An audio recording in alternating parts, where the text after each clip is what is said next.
Huwag kang mag-alala pa. Kahit daang milyon ang ipatong nila sa ulo mo, hindi nila ako masisidlak. Basta anak, mag-iingat ka parate ha. Oo naman pa.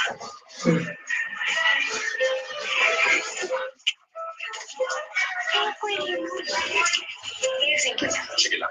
Hello? Mara? Anak, nandiyan ka pa ba?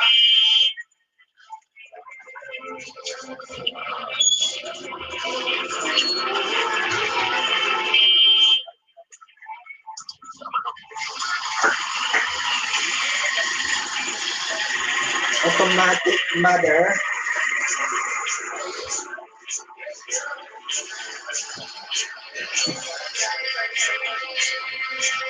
Turn on automatic mother.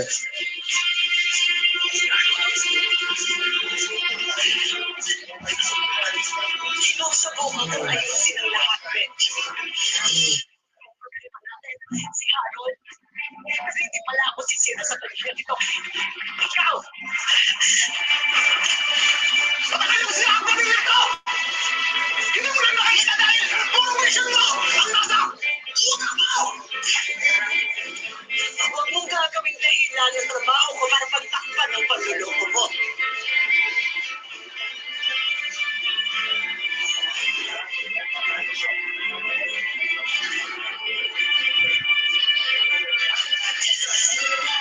Ano namang gulo to?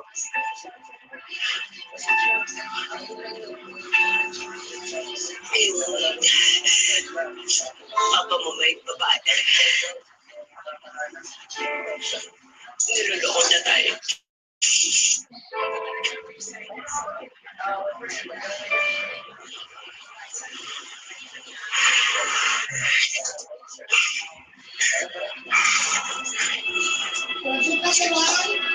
Sige, alis ako!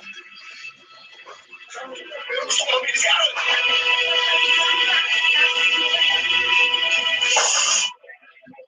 Kaninong gusto si Mama? Sa akin o sa akin? Wala kang naliwala sa buhay natin. Pamilya na lang. Dahil ko puso sa akin. Hindi mo tama na! Wala ako sasamahan kahit kanina sa inyo. Alam mo, gusto ko Sabi diba? Mag-iwahiwalay na tayo.